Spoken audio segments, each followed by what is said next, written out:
face is dropped on a overcast, but a little bit cooler morning, Wednesday morning here in Atlanta, June 5th. It's a Wall Pass Wednesday, so we're taking your questions, your comments throughout the show. You can chime in on Twitter at SoccerDownHere. If you are not on the social medias and you're listening via Spreaker, you can use the chat function. We're going to try to break that out and see if that works as well. So if you are non-Twitter but you want to chime in, we're going to give that a go this morning as well. Big day yesterday. You had the U20s in an up and down, back and forth, kind of hectic match. Looked good early, then kind of got away from them against a very good team in France, and then they found a way. And the U.S. U20s have moved on to the quarterfinals. They'll be playing Ecuador, who's been one of the most impressive teams in the tournament. Argentina's U20s did not find a way. They found a way to do the opposite. They found a way to lose to Mali in penalties. Just could not see the game out. We'll talk about Argentina. We'll talk about Ezequiel Barco in a bit. But, John, let's get into the U.S. U20s. What'd you think watching this one back yesterday?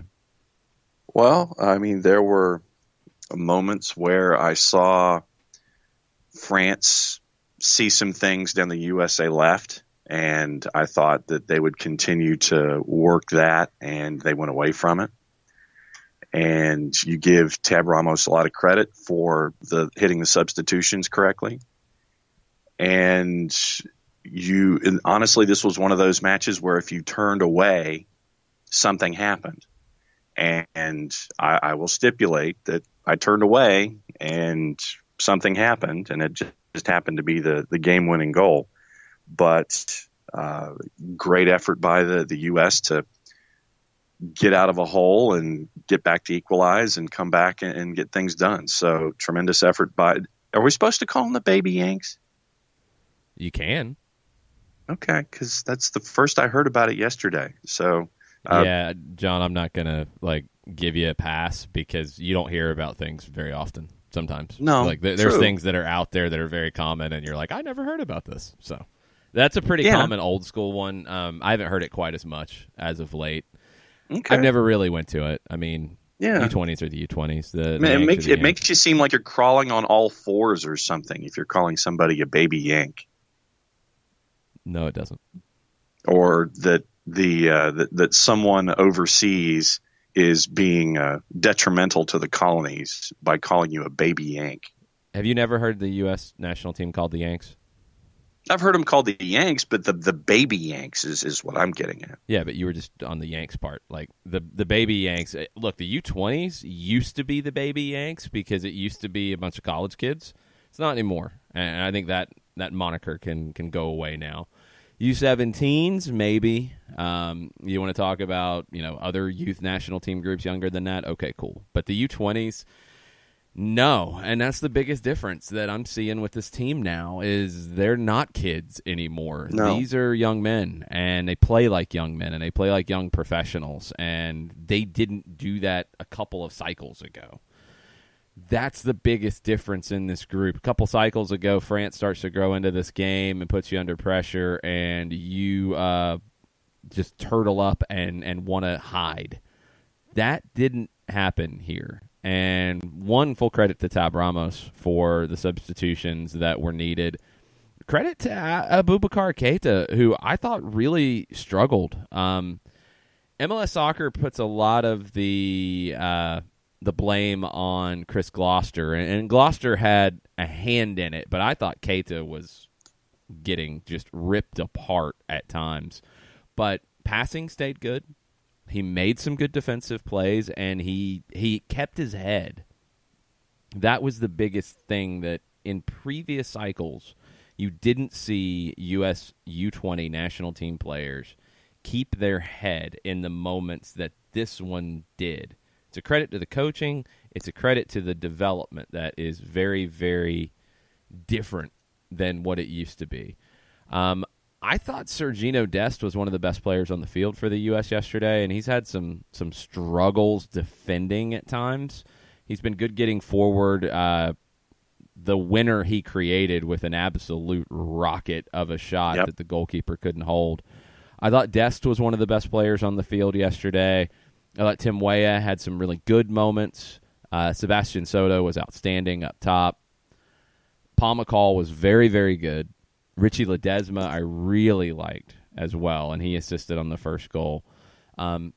Was it all, sunshine and roses? No. There's things to work on, but that's the U20s. That's what this tournament is, and you see that across any of the teams around the world. The French team, from a pedigree standpoint, absolutely different category than the United States, but they had their moments of problems as well. Let's hear the game-winning goal from FS2, New England Revolution forward Justin Rennicks put the U.S. into the quarterfinals. Here's Keith Costigan on the call. Challenge won by Paul McCall. Way from distance. Goes down well by Zagadou. Another hit. And the ball is dropped this. And the rebound is smashed out by Rennicks. The U.S. lead late on in Burgos. What a turnaround.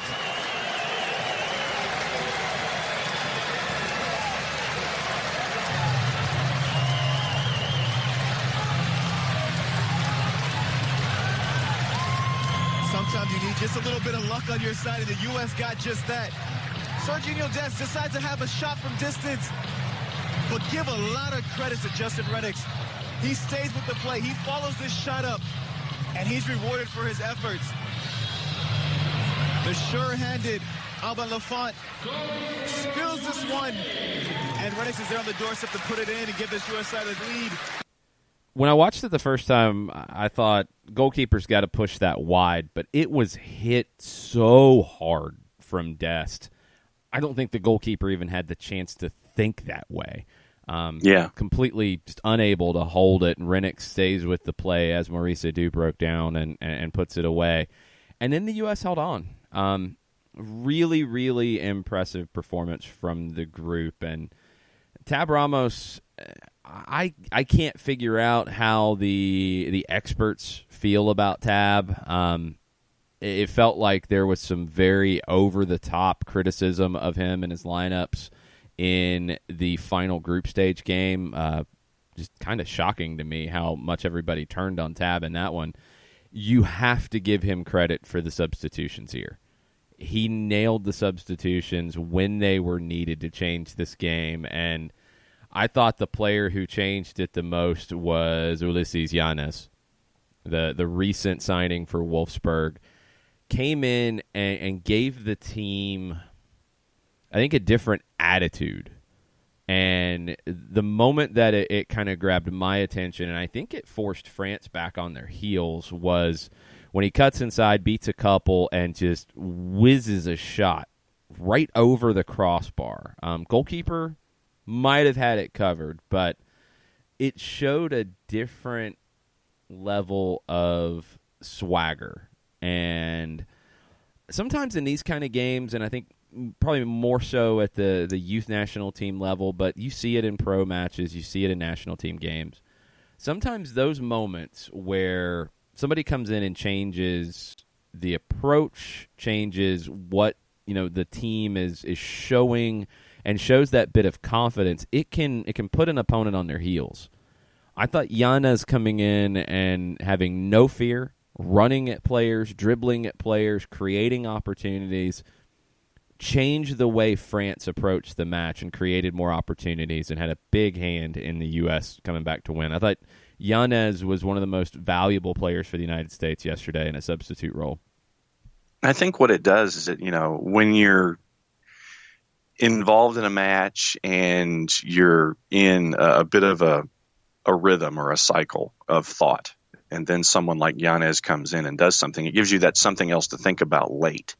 And you're so used to reacting in a certain way that when you have someone like Yanez come in, do what he does, it's like, okay, so we have to add this to our thoughts now. And so you don't know at times, all right, so are they going to do this, what we've seen in the first X number of minutes, or is it going to be more of what we've just seen?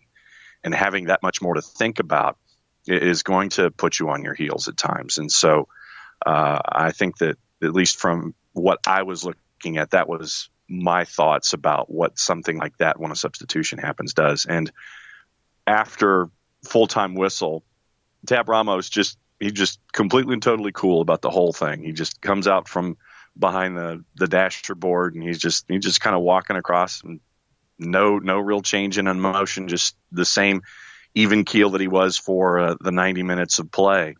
And I thought that was cool as well. It's just like not too high, not too low. It's like, all right, we're on to the next. And so that's where the U.S. is right now. They're on to the next with Ecuador. Third straight quarterfinal for the U.S. and for Tab Ramos. Incredibly impressive job that he's done. And I really do wonder if this is the swan song with the youth national teams for Tab Ramos. I think the next move for him is with a professional team. I think it's time for him to take that jump. I'd love to see what he can do day in and day out with the squad, and I think he's ready for it. So I'll be very curious to see what Tab's next move is after this one. But the goal this team has set is to get to the semifinals. This is a program that has not been to a U20 semifinal since 1989. I mean, you're going back to one of the early tournaments in the FIFA World Youth Championship. It wasn't even the U20 World Cup at that point. It was the World Youth Championship, and that was a team that was led by Casey Keller. It's one of the best players in the tournament. They finished fourth. Since then, a lot of quarterfinals, a lot of round of 16s, usually getting out of the group. Only a couple times they haven't qualified for the tournament as a whole, but no semis.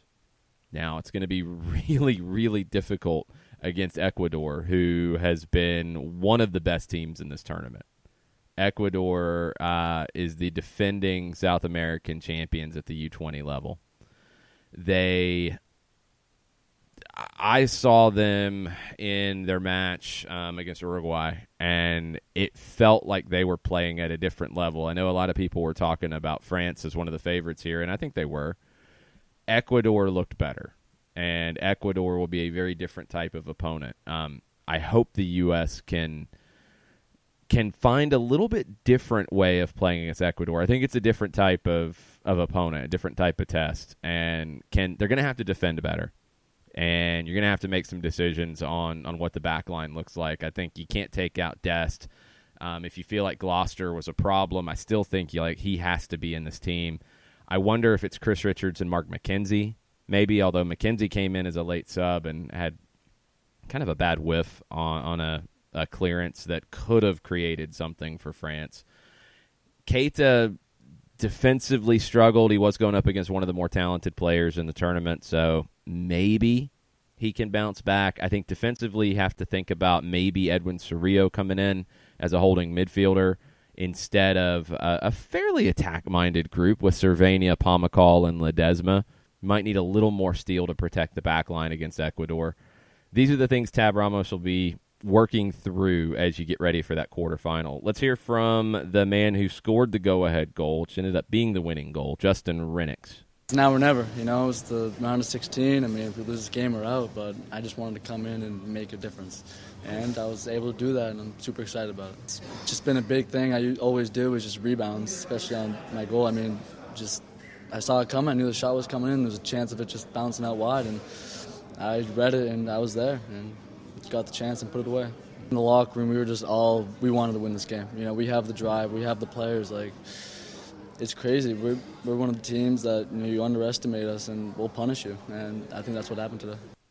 Yeah, Rennicks came in and gave you a different type of forward up top at the time when it was needed. I think Tab nailed these substitutions and changed the game in the 63rd minute when he took off De La Fuente and Ledesma and brought in Yanez and Rennicks. And with the 8 teams that are left, I'm seeing Ecuador, and people will do this kind of thing just to fill space at times. Ecuador seeded 8th of the 8 remaining teams. And I'm like, okay. Who for said a that? Team that Nick Mendola. He said Ecuador's the worst of the teams left. Yep. They're the defending South American champions. They won the South American U20 championship. They're the worst. Yeah. Is there an explanation for this? By putting them here, we're assuring that La Tricolor will upset the Americans in the next round. Oh, jeez, just stop. I don't know. Ecuador's the best team left in the tournament, in my opinion. That's just weird. 7, South Korea. Okay, that's fine. I haven't had a chance to really see much of them. I saw a little bit of their game with Japan. It says the only team left from its group, they face a matchup problem with quarterfinal opponent Senegal. Who else? 6 is Colombia. Colombia's really good. I've had a chance to see them. I think The Ecuador's wild better. card of the quarterfinalists. It's difficult to have a read on Los Cafeteros other than to say its win over the hosts on day one is laudable. Yeah, that was a good win. I think Colombia's a good team. I think Ecuador's a better team. Mali at 5. Mali showed a lot beating Argentina, and let's talk briefly about that. I feel like Argentina just couldn't put the game away. They kind of started to coast before they had this thing sealed up, and you listen to the Argentine media. This was a group that Ecuador was a better team out of South America. Colombia was a better team out of South America. I think Uruguay was probably a better team out of South America.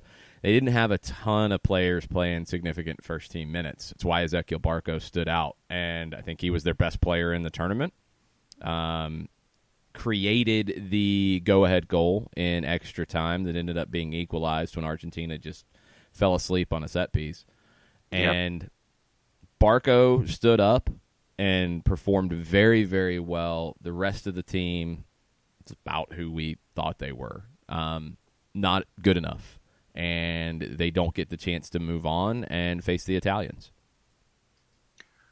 Mali, he says it may look insane to have Mali so low given how exciting their matches have been, and they're taking of France to the wire, but 9 goals allowed in 4 matches isn't promising much. They're sloppy. That match with Italy will be the ultimate clash of styles. I mean, you're talking about a pretty organized Italian team from what I've seen up against a Mali team that is all over the place. And that's what you get in the U20s at times. You get a country like Mali that really hasn't been able to put it together at the senior level, but they have extreme raw talent.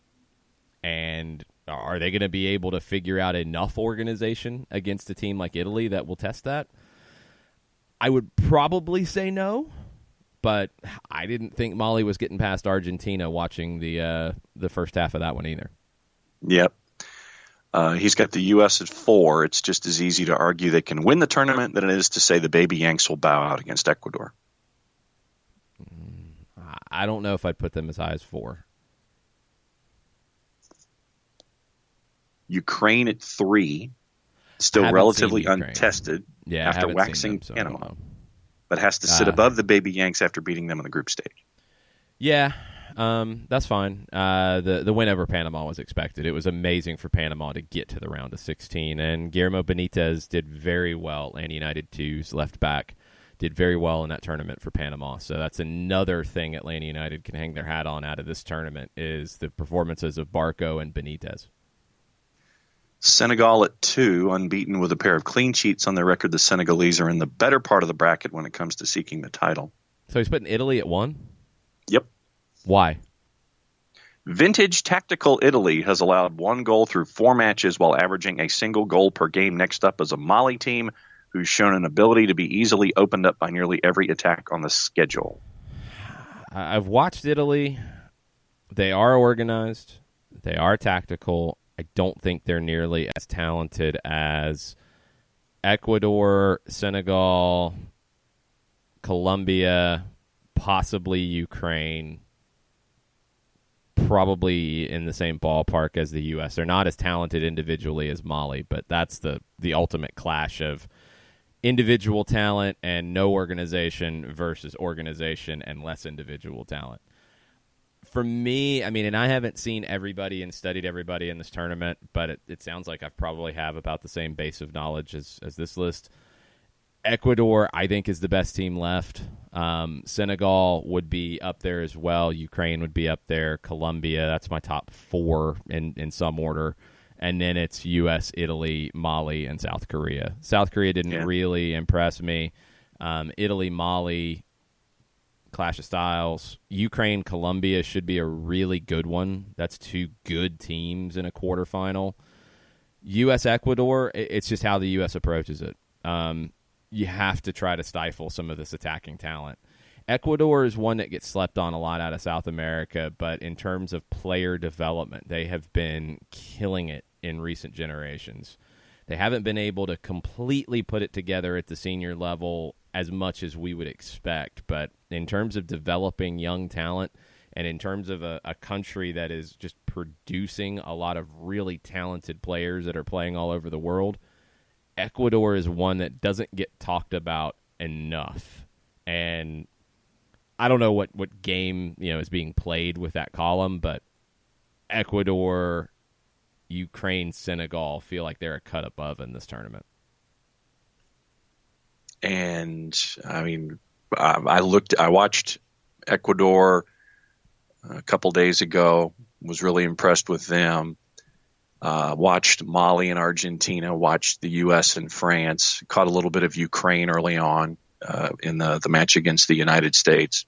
And Senegal, for me, has always been a side with their younger talent that's a fun watch. So, no, I don't know either, other than sitting there and having people click on it and argue about it. But, yeah, I would not agree with this 8 in its order either. Well, I mean, no, when you read the definition, you read the explanation, like there's silly games being played about Ecuador being 8 and picking upsets and blah, blah, blah, blah.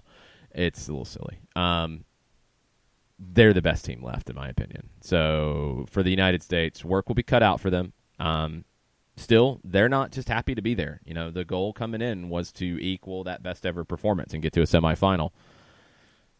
Got to beat the best team left to do it. Now, a lot of people would say they beat the best team in the round of 16.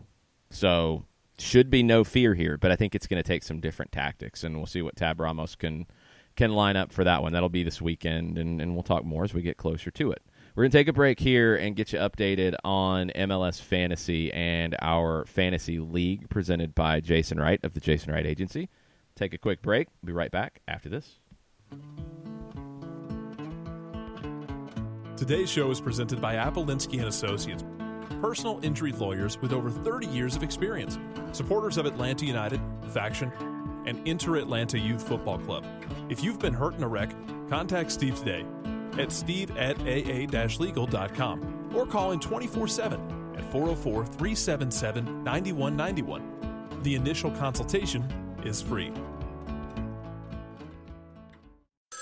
A ranger station. I'd like to report a bear hug. Okay. I put out my campfire and Smokey Bear hugged me. So you drowned the fire, you stirred it, drowned it again, and felt that it was cold? Uh-huh. Yeah, he's just letting you know you did good. Bear hug from Smokey Bear. Status update. I'm gonna let you go now. There are many ways to start a fire, but one sure way to put it out. Learn how you can do your part at SmokeyBear.com. Sponsored by the U.S. Forest Service, Ad Council, and your state forester. We know that every driver is different, and a one-size policy does not fit all. That's why Country Financial offers a variety of discounts, so you get the coverage you need and the savings you deserve. From good driver to good student, multi-policy to multi-car, we've got a discount to suit every driver. Call Jason Wright at 678-568-6871 today to see what you could save. On Facebook at Jason Wright Agency or by phone at 678-568-6871. Discounts vary by state. Policies issued by Country Mutual Insurance Company, Country Preferred Insurance Company, or Country Casualty Insurance Company, Bloomington, Illinois. Every hiring manager knows that a company is only as good as the people it's made from. So where do you find the best people? That may surprise you. Meet the grads of life. Young adults of unique determination and experience. An ideal fit for your company in an entry-level position, internship, or even mentorship. They might not have every qualification you typically look for, but they're exactly who your company needs. This is talent worth knowing about. Go to gradsoflife.org to learn how to find, cultivate, and train this great pool of untapped talent. Brought to you by the Ad Council and gradsoflife.org.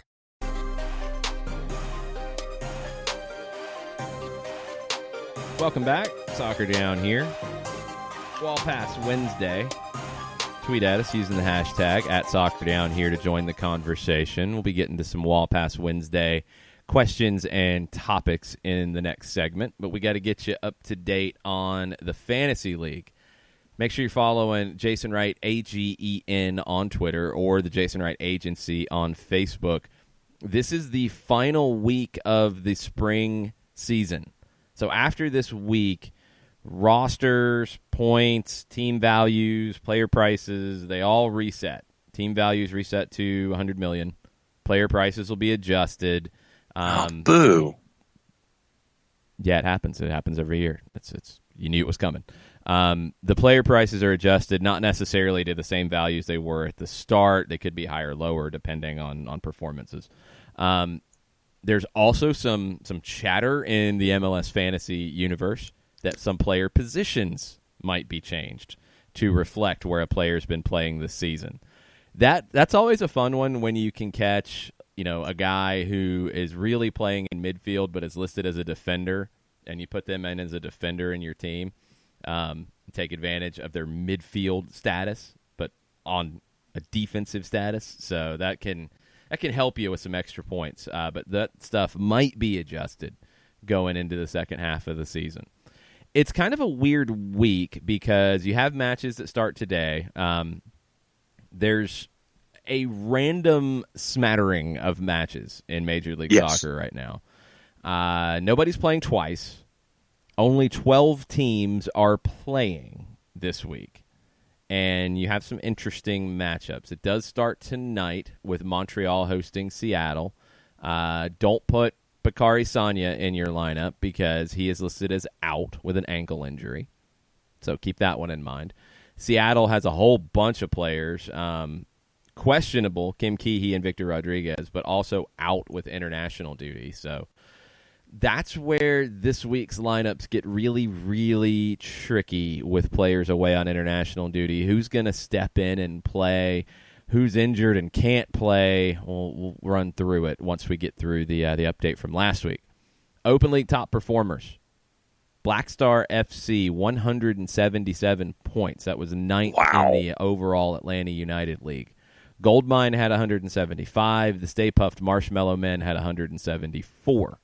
So in the Open League table, Joseph Martinez uses the Oxford comma, still number 1. Soccer Specific Fantasy Team, 5 points back in second. And Don't Var Me Bro, 16 points back in third. In the Pro Rel League, sponsored by Jason Wright Insurance, Soccer Specific Fantasy Team on 33 points. They defeated Holly Springs FC by 13 last week. They are level with Cam Do Attitude on 33 points, but Soccer Specific Fantasy Team is in first on the tie breaks. Cam Do, they defeated United and a conquering 3 by 15 points last week. Third place in the league, the Darren Eels Dream Team on 30 points. They defeated Las Cucarachas by 10 points. And Don't Var Me Bros also on 30 points. They lost and fell into fourth place. They lost to Black Star FC, who had the mega week, lost by 18 points. So the highest ranking match in the Pro Rel League this week is the Commish in 6th versus 4th place Don't Var Me Bro. So let's run through the schedule so people know what we're looking at this week. It's funky. Montreal, Seattle tonight. It's a 7:30 kick. Tomorrow, NYC hosting Cincinnati. Friday, Toronto hosting Sporting Kansas City. Saturday, San Jose hosting Dallas. Philadelphia hosting the Red Bulls. Colorado hosting Minnesota. Funky week. That's your 12 teams playing in your 6 matchups. What's your lineup looking like, John? Can we help you with your fantasy lineup this week? No, we can help you. No, we know we can help you. That part we already know. Okay. Vega in goal. Vega in goal. San Jose's at home against the Dallas team that scored twice last week but has been struggling. They got a bunch of players away. That feels like a pretty good pick.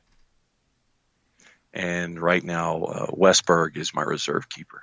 Yeah. Doesn't matter. All right. Backline. Youngverth, Chanot. Okay, same storyline with San Jose and Youngverth. Cool. Chanot against Cincinnati. Like it. Tinnerholm. Tinnerholm against Cincinnati. Yep, that makes sense. And then Murillo. Murillo on the road at Philadelphia. A Philadelphia team that was on the road last week and scored 3 goals.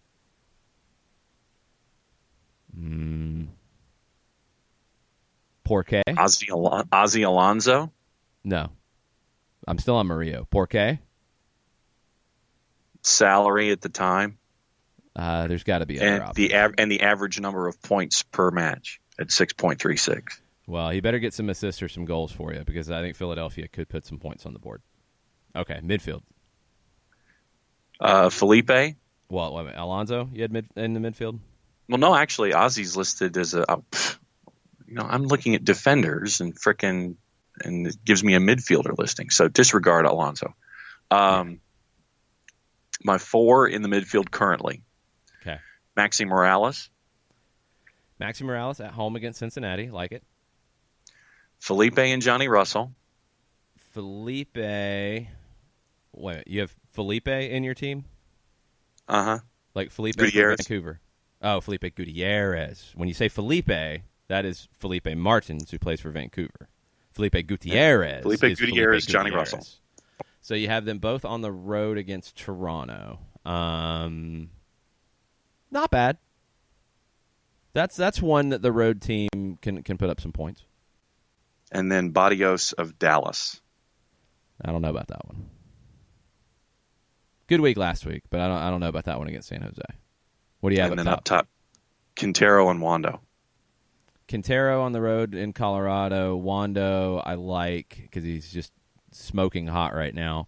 Quintero has been ridiculously poor lately.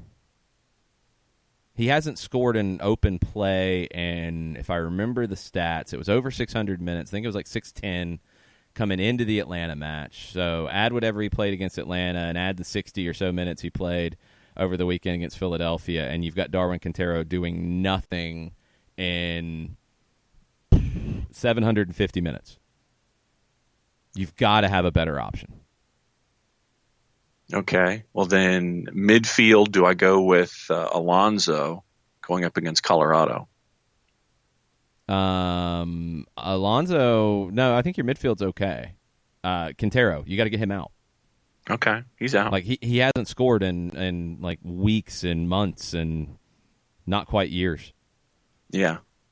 Okay, so then looking at forwards, all of the big uns are on buys, but then you've got Josie and Rui Diaz, and then Diaz is not likely to factor. Right, in he's got the red dot next to him. Yeah. BWP, Kai Kamara at home. Kai Kamara is actually not a bad pick. BWP hasn't been playing. Yeah, and he's got a yellow dot. Yeah, because he hasn't been playing. Kai Kamara is a good pick. I feel like, and I'm not looking at prices, but in terms of potential goal scorers that you would want to replace Quintero with, Kamara is probably the best option. And he's the highest priced option at 8.4. That's how off everybody is this week. Don't worry about prices. Quintero hasn't scored in weeks and years and months, so I mean, it doesn't matter what his price is.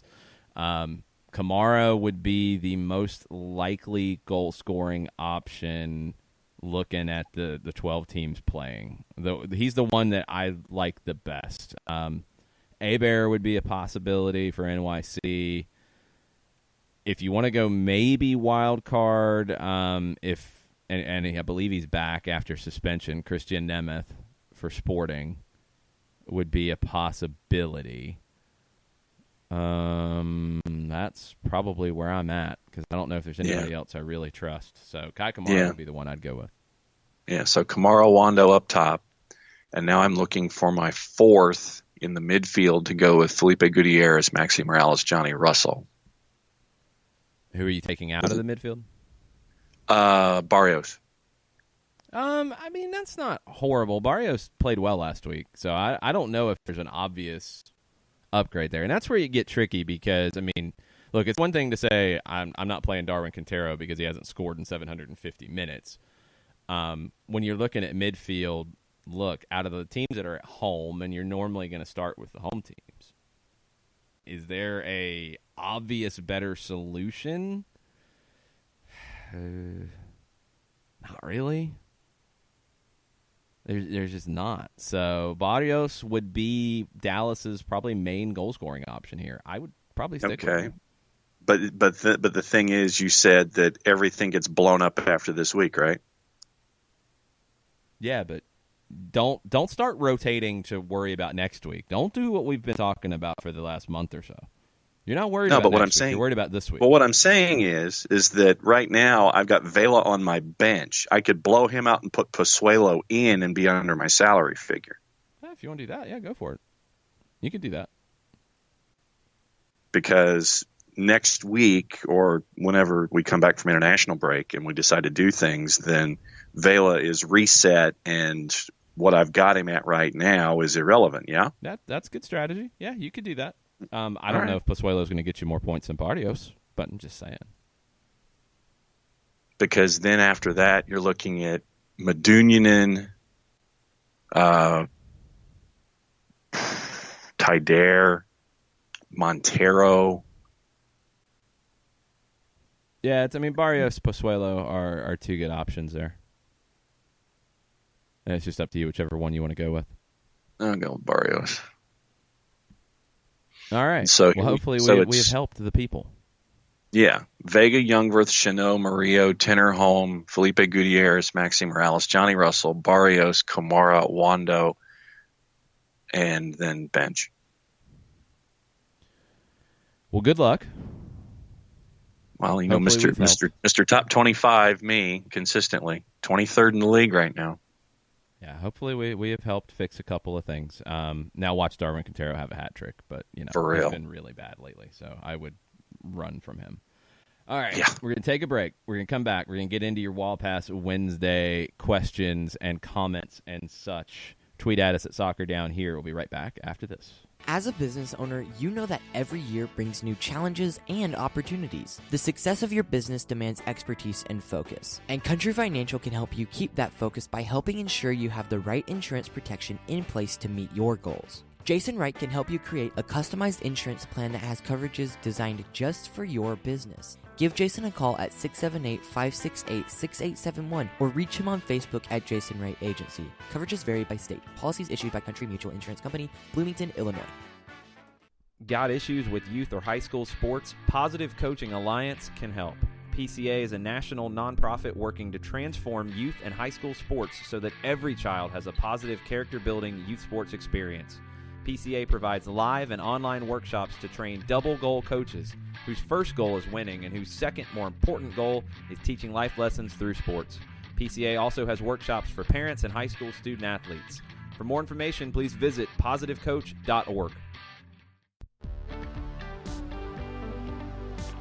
If you've been hurt in a car wreck, contact my friend Steve Apolinsky of Apolinsky & Associates.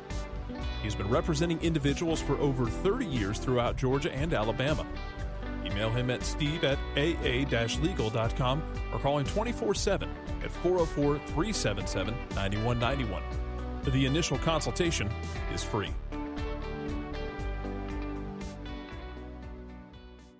I adopted Bento in 2010 from a shelter.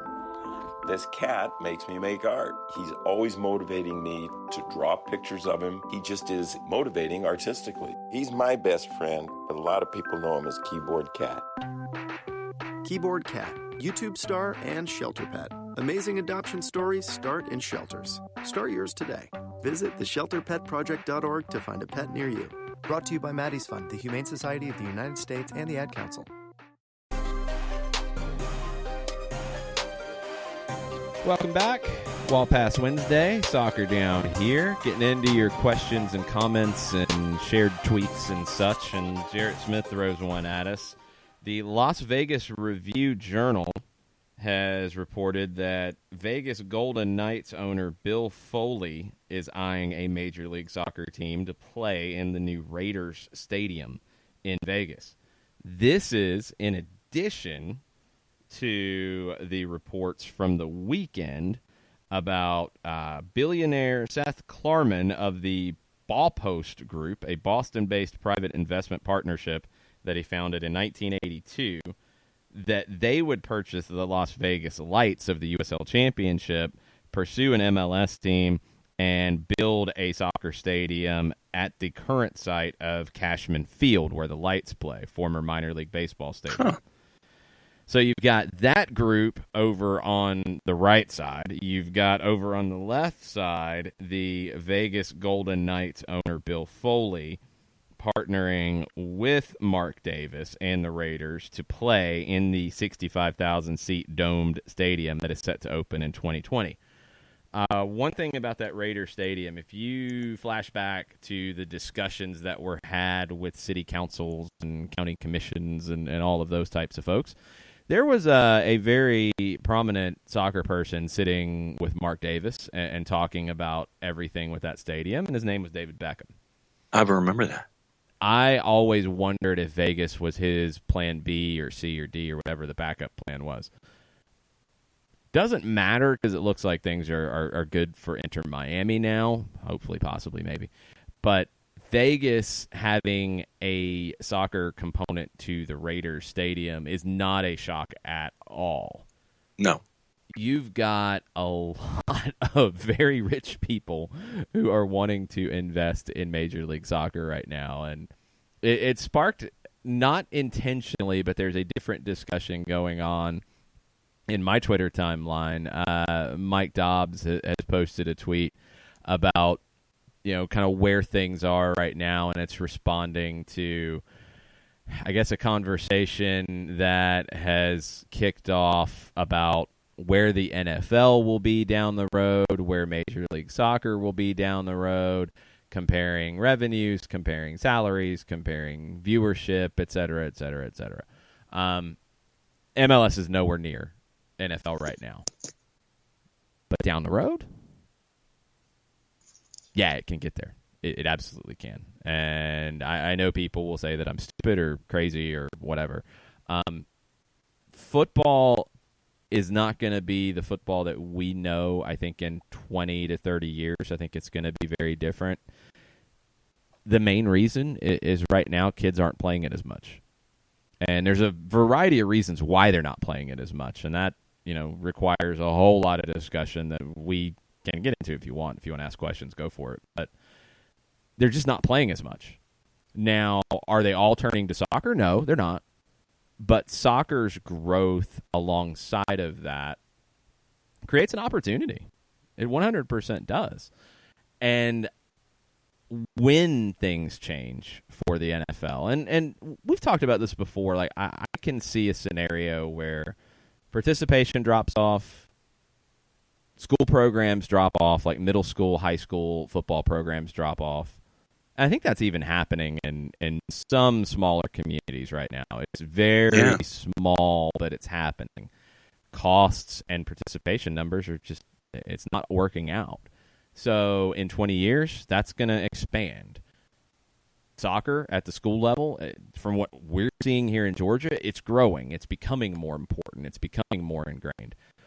When that happens over generation, it's a different conversation about where MLS can be. And it's going to take a lot of time, and it might not be in our lifetime that you see this. But Mike Dobbs tweets and says, MLS soccer growth feels very real and bullish, even if it's a delicate dance for Don Garber.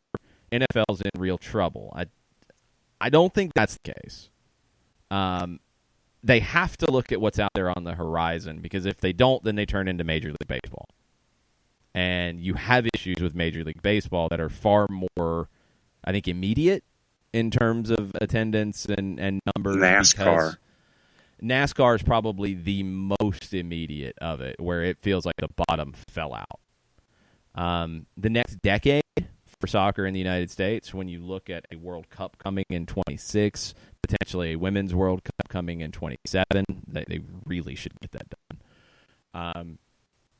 The growth of Major League Soccer, the quality growth of Major League Soccer, it can be a completely different conversation in a decade. Mike Bell, our buddy from 92.9 The Game, Amen. I've talked to Mike about this stuff. He worries about it from the perspective of MLS is not the best league in North America yet. Mexico is still the best league in North America. I would agree with that. And he worries about it coming from a hockey perspective. He says, like the NHL Sunbelt overexpansion in the 90s, overexpansion could work against MLS. He also says, I don't think you have every owner committed to spending, and I hate to see the product diluted. I think the difference with soccer and any other sport here about diluting talent, you have a worldwide talent base. I don't think the product will be diluted, period. I don't see that happening at all because you can go draw in talent because of where MLS stands. It's not Mexico, but it's a better league than Costa Rica, Honduras, Guatemala, El Salvador. The rest of CONCACAF, you're going to get the best talent. And you're competing with Mexico for talent now that you never were competing with them before. You're also going to pull in players. We mentioned Ecuador in the first segment and the talent that they're producing. You're going to pull in Ecuadorian players. You're going to be able to pull in players from Chile, from Peru. You're getting Argentine players, not national team players on a regular basis, but you're starting to get good Argentine players, Uruguayan players. Brazil, their league, financially, you're not competing with that right now. Maybe that changes down the road. You're not going to have the talent diluted. Now, I agree with Mike in that you have owners right now that are holding the league back. That has to be addressed. That has to be figured out in the long term. You have to figure out your league format. Mm-hmm. And that's going to be the biggest conversation as the league continues to expand. You're going to have to figure out what the format looks like in terms of conferences, divisions, promotion, relegation, MLS 1, MLS 2, what it looks like. That's a lot to figure out. And I want to see what MLS does with it. But I think the opportunity is there for a really dramatic growth in where MLS is. But they have to get the things right, and they have to prepare for it now. Vegas can be part of that. And I want to see these two. I want to see how these two groups work their way forward.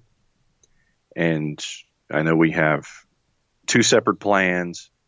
And anytime that you pair yourself, PAIR, with a David Beckham, and you're looking at playing in the new Vegas Dome, and the Mark Davis element, because of his football pedigree, worries me. But partnership, he's not owning it.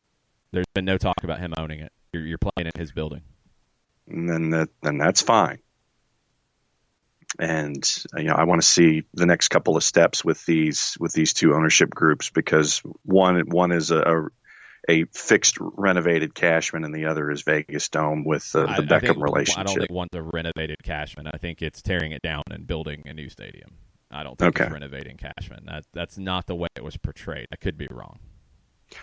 But you have two separate plans, and for me, just from a meteorological standpoint, I think that you want to be in something that's climate controlled. And Garber's mentioned that to me that's is something that needs to be more of a priority. If you're going to play, you can't play every game at 9:00 at night in some of these places. And Orlando suffers from it when they play afternoon games in the summer. It's ridiculous. Houston suffers from it. Dallas suffers from it. It's something that needs to be figured out, and whether you have to schedule differently or you need to as teams come in. I mean, Phoenix is going to have that conversation when they come in. Yep. You need to figure out what your venue is going to do and what it can do. And that's an important part as this league goes forward. And, for me, in a place like Phoenix and a place like Vegas, it's climate control. And considering what we've just talked about in the most southern markets in MLS, going forward, you have to address something like this. But no, I want to see where these two groups go going forward. But obviously, with the example that Atlanta United has said at Mercedes-Benz, having a team in Las Vegas, in Vegas Dome, it makes the most sense, but you've got to get your steps right.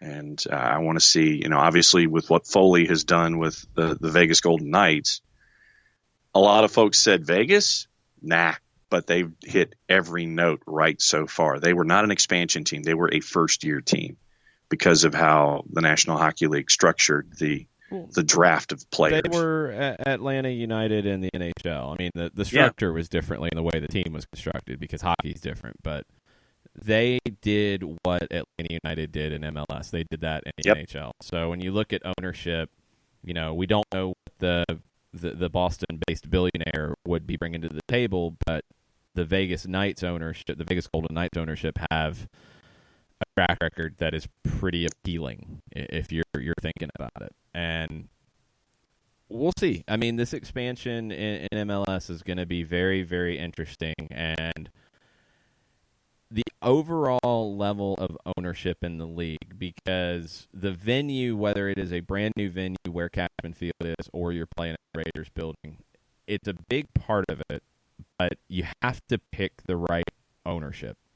Yep. That's more important to me, and that's going to be the conversation. And, Vegas is wanting to throw their hat into the ring, it sounds like.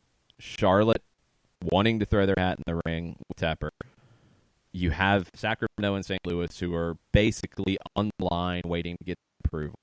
You have Phoenix with a strong ownership group that's right there that wants in. You have Detroit, strong, well-financed owners who want to get in.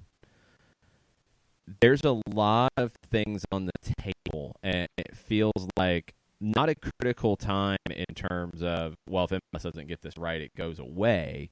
It feels like with what is going on with American football, with what is going on with Major League Baseball, with what's going on with NASCAR and other more niche type of things, if Major League Soccer gets it right, and that's not even getting into the worldwide aspect of it and what's going on with leagues around the world in soccer, if MLS gets this growth plan right, the strategic plan for how they're going to bring in new owners, which new owners they're going to bring in, what cities they're going to hit, what the format of the league looks like, what the spending is across the league, if they get those things right, you're talking about a massive jump in what Major League Soccer is in the country, not just from a soccer perspective or from an overall professional sports perspective. And you have to have that right plan, because I think the people are there who want in, the potential level of investment is there, and it's time to grow up. MLS is about to turn 25. It's that time to grow up and spend more money. Buy your first house. Don't just do the credit card thing and max them out and think that it's going to fix itself later. This is big boy responsibilities now at the age of 25. It's getting there. And they have to make those right decisions on growing forward. So we will see what MLS does, but we'll keep an eye on Vegas. What else do we have on the Wall Pass Wednesday timeline before we finish hour number 1? Okay, well, we have stuff dating back to yesterday. And Tafka yesterday, actually it's more like a day and a half ago, and then it was part of the discussion. He says, Tafka says it's truly remarkable the MLS pundit disdain for Atlanta, one of the few teams in the league that seek to elevate the league itself in practically every way, but we're the apparent pariah. They love it when we struggle, ignore us when we win. And then Five Ulo says, where do you guys see the hate? Where do you guys see the hate? Where do we see the hate? Just in things that are said on Twitter. I mean, things that are broadcast out there on shows. Like, that's where you see the hate. I don't get it. We talked about the disdain. We talked about that yesterday. That's where I see it. Like, I see it when Atlanta has a very impressive win on Saturday, and none of the leading zero discussion say a word about it. Stuff like that. It doesn't matter here because there's plenty of conversation. I don't get why every chance there is to take a shot at Atlanta, it's taken, and any chance to praise Atlanta is usually not taken. That's the stuff I don't get. It's been that way about sports in general, though. Like, it's not just an MLS thing. It's happened with every other sport. I don't understand it, but whatever. It is what it is. In this league, Major League Soccer needs more Atlantas. Flat out 100%. If MLS had more Atlantas, it would be further along. And when you start looking at those potential ownership groups, you're looking at ownership groups that can do what Atlanta's done. You're not looking at ownership groups that did what Minnesota did. Now, Minnesota's come along now and built their own venue, and it feels different. But you're looking at ownership groups who can do it big, not just do it. Yeah. That's the difference that Atlanta's brought to the table. So, I think soccer in the United States has an inferiority complex. I think soccer in the United States has we can't be that big. Well, it's scary to try to portray ourselves that big. And, I mean, I've had conversations with people because they remember the New York Cosmos from the 70s. That's why. You know this. No. Like, this is well, not I know, a but it was a rhetorical why. I mean, it's like, why be afraid? Because they are. Flat out. And that needs to be recognized. Like, we can go why all day, and they don't know why. Half the time, they say stuff, and they don't know why. It's just the way that it's portrayed, and it sucks because you're not going to be a big deal if you act this way. You're not going to be a big deal if you present MLS as a nice little humble league. That doesn't grab anybody's attention. You're going to be a big deal if you go out and sign Luis Suarez. You're going to be a big deal if you go and put 70,000 people in the building. You're going to be a big deal if you're talked about on major sports shows, not just in a soccer bubble. You're going to be a big deal when those things happen. Flat out, full stop. You're not going to be a big deal if you sit in the corner and say, well, England's better. Well, Mexico's better. Well, we can't be that big. We can't do that. We can't do that. It's too risky. We can't do that. No, you can't do something different. No, it's scary. Stop. It's time to throw all that in the trash.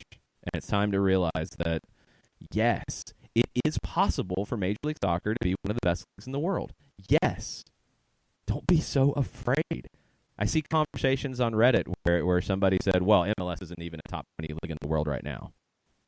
And they're trying to put like La Liga 2 and Serie B and stuff like that ahead of, and the Ukrainian league. And no, there's people who believe that. I know. We can sit here and act like, oh, well, that's just stupid. But no, people who are in valuable positions in soccer in the United States, voices in American soccer, will tell you that. No, it's not one of the best leagues in the world. Yes, it's a top 10 league in the world, and you could argue that it is in anywhere between 6th and 9th. 6th and 10th, we'll say. But when you start throwing things like that out, come on. Nick Levy will tell you about Serie B. And Serie C. I saw somebody say, nobody said Serie C is better. Let's not exaggerate. People were saying Serie B was better. Let's keep it targeted here. I've seen people say the Austrian league is better than MLS. Stuff like that is ridiculous. But that is the conversation. That is some of the mentality of American soccer. What Atlanta has done is blow that up. You need more Atlanta than American soccer, and things will be better. It's not because Atlanta is like the best. It's because Atlanta's coming at it with a different approach.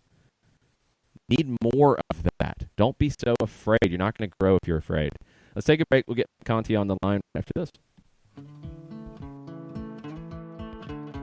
Today's show is presented by Appolinsky & Associates, personal injury lawyers with over 30 years of experience, supporters of Atlanta United, Faction, and Inter-Atlanta Youth Football Club. If you've been hurt in a wreck, contact Steve today at steve@aa-legal.com or call in 24/7 at 404-377-9191. The initial consultation is free. A ranger station. I'd like to report a bear hug. Okay. I put out my campfire and Smokey Bear hugged me. So you drowned the fire, you stirred it, drowned it again, and felt that it was cold? Uh-huh. Yeah, B's just letting you know you did good. Bear hug from Smokey Bear. Status update. I'm gonna let you go now. There are many ways to start a fire, but one sure way to put it out. Learn how you can do your part at SmokeyBear.com. Sponsored by the U.S. Forest Service Ad Council and your state forester. We know that every driver is different, and a one-size policy does not fit all. That's why Country Financial offers a variety of discounts, so you get the coverage you need and the savings you deserve. From good driver to good student, multi-policy to multi-car, we've got a discount to suit every driver. Call Jason Wright at 678-568-6871 today to see what you could save. On Facebook at Jason Wright Agency or by phone at 678-568-6871. Discounts vary by state. Policies issued by Country Mutual Insurance Company, Country Preferred Insurance Company, or Country Casualty Insurance Company, Bloomington, Illinois. Every hiring manager knows that a company is only as good as the people it's made from. So where do you find the best people? That may surprise you. Meet the grads of life. Young adults of unique determination and experience. An ideal fit for your company in an entry-level position, internship, or even mentorship. They might not have every qualification you typically look for, but they're exactly who your company needs. This is talent worth knowing about. Go to gradsoflife.org to learn how to find, cultivate, and train this great pool of untapped talent. Brought to you by the Ad Council and gradsoflife.org. You're listening to Soccer Down Here daily on SDH Networks, a division of OSG Sports. Find us at Soccer Down Here on Facebook and Twitter. The time is now the top of the hour. Peep, y'all.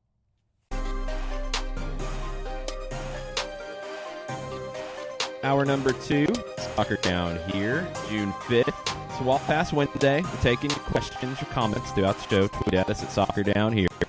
And just like when we mentioned San Jose Earthquakes and Jarrett Smith appears, when we start talking hockey, Mike Conti appears.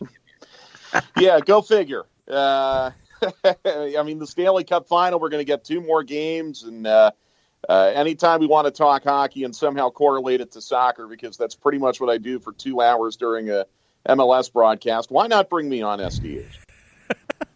Well, let's get into this Vegas thing with you. It sounds like the Vegas Golden Knights ownership is interested in bringing an MLS club to the new Raiders Stadium in Vegas. What do you think?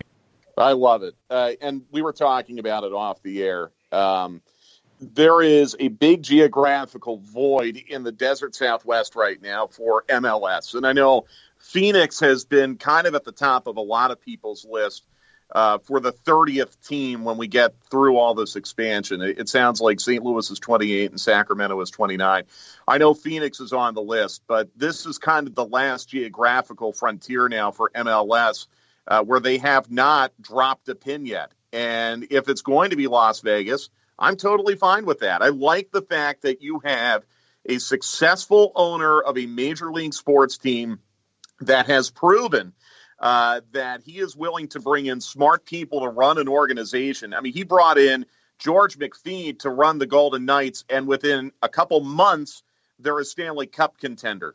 Kind of similar to what happened here in Atlanta when Arthur Blank hired a very smart person in Darren Eales, who turned around and hired another very smart person in Carlos Bocanegra, and almost instantly Atlanta United became a title contender. And I like the fact that they're talking about playing in the Raiders Stadium. This isn't going to be some minor league, we're going to play at Sam Boyd Stadium outdoors at 110 degrees on turf. This is what we need in MLS. We need owners who want to come in, make the financial commitment, and make it big. And I like the fact that they're willing to talk about playing in a 70,000-seat NFL stadium. Go big or go home. That's kind of the mentality in Las Vegas, right? The only way you're going to win money in Vegas is if you play a big bet.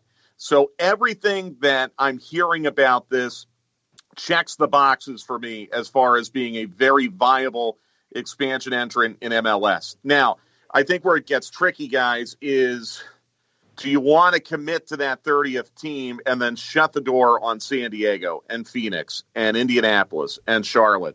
I think there's going to be a real conversation and a real battle to get that 30th spot. And if the league is intent on stopping at 30, kind of like in a poker game in Las Vegas, you might want to slow play a little and let some other entrants show their hands or tip their cards a little bit. So I'm very encouraged.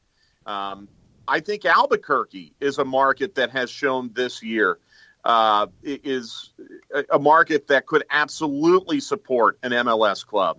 And the thing about Albuquerque that's intriguing is you aren't competing against any other major league sports. It's a big city where you don't have major league sports right now. And you see the way that they're supporting their USL club this year.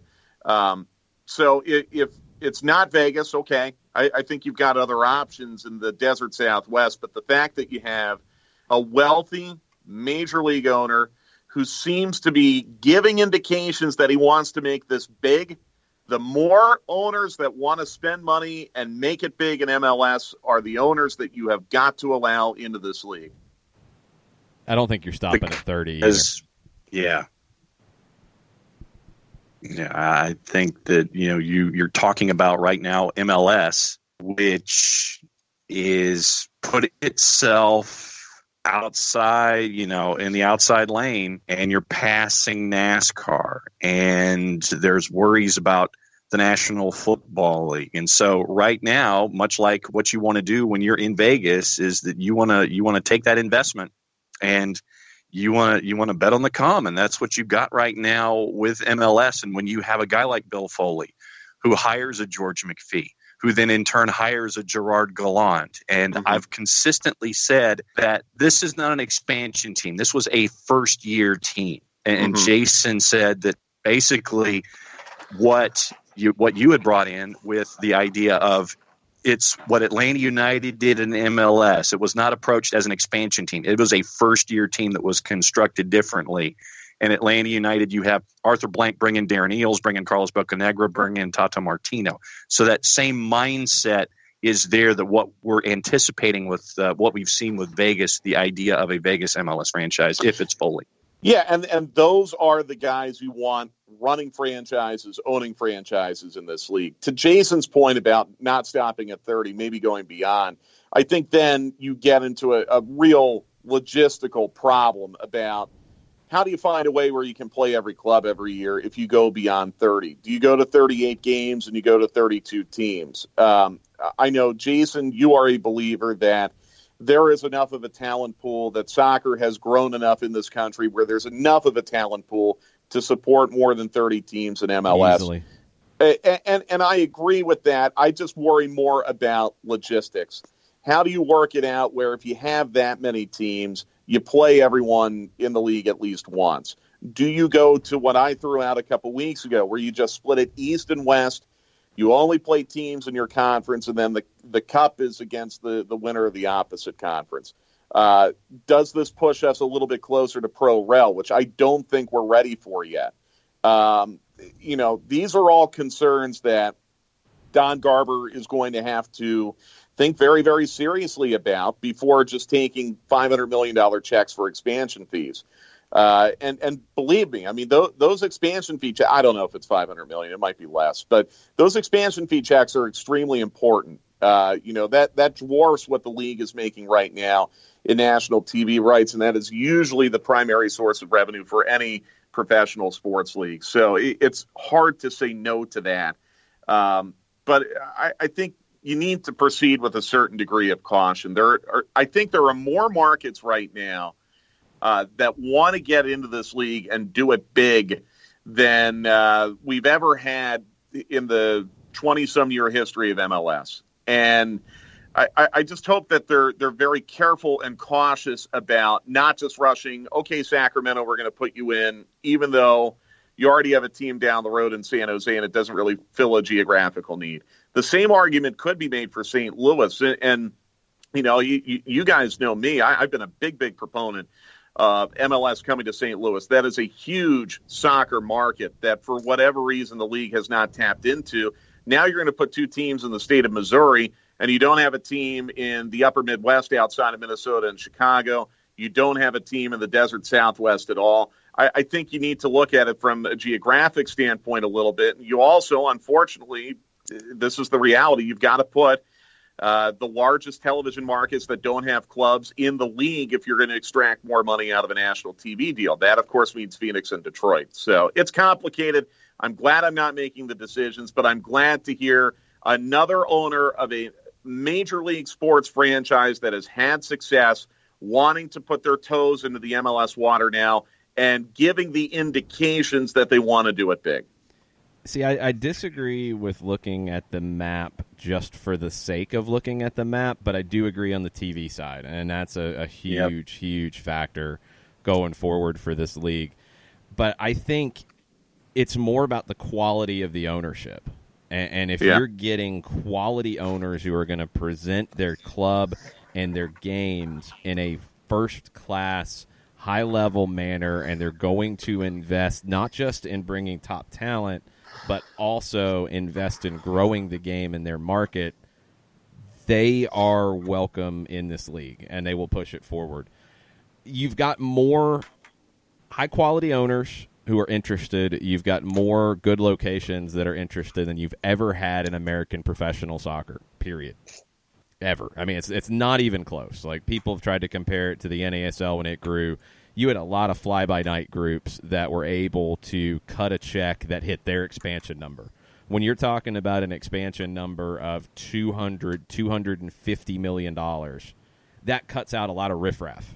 Yeah. So you're getting the best of the best, and that's going to push the league forward. And I think the talent level's fine because you have the domestic talent that's better than it's ever been. You have the ability to go out and get players from Central America, from South America, Africa, Asia, Europe. You're in a position where you can do it. And I feel like that if you don't create this strategic plan now, and all of the things that you brought up, Mike, I completely agree with. Like, you have to think about format, you have to think about logistics, but if you don't do it now and you don't prepare for the boom that is going to happen in 2026, you have a World Cup here, the biggest World Cup ever. If you're not ready ahead of that, you're not going to be able to fully take advantage of it. And whether that becomes like two separate leagues, East-West, whether it becomes a second division and everybody is revenue sharing across the 40 teams or whatever it is, you got to have that plan starting now. Well, Jason, you're spot on. And this goes back to something that I'll never forget this. Tannenwald was on with us during the All-Star game when we were doing that MLS roundtable, and he made such a good point. You've got a runway right now where you could have a World Cup. Well, you're going to have a World Cup here in 2026. You could have a Women's World Cup here in 2027, and then you're going to have the Olympics here in 2028. That is an unprecedented 3-year runway for soccer to take off, not just in this country, but anywhere, really.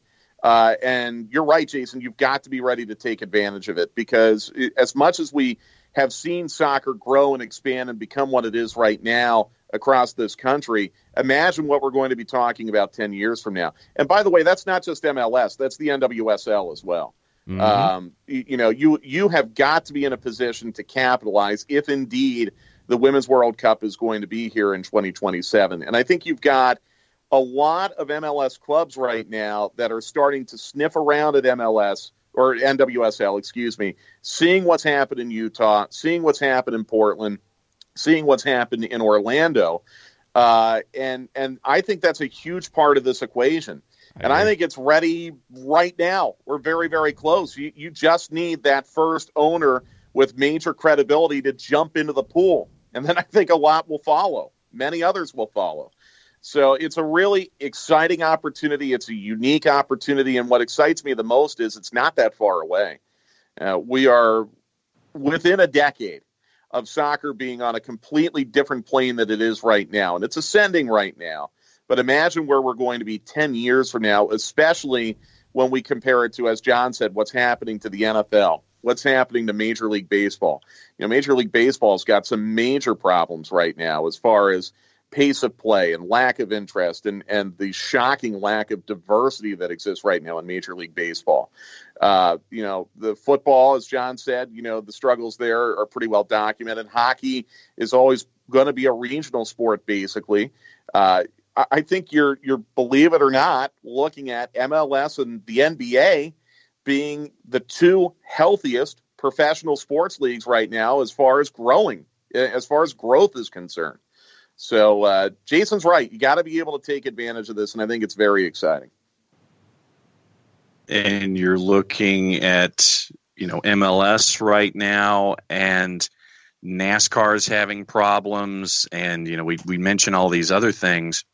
But I think that when you have 6 groups right now who want to jump in and there's a perceived limited space, that it really only speaks positives about what you're building and your approach. But I think that to your guys' point, I think that you've got to hit the note right and you've got to be ahead of your curve so you don't get caught and you don't get dragged down into the idea of, oh, well, MLS had their shot, but they screwed it up.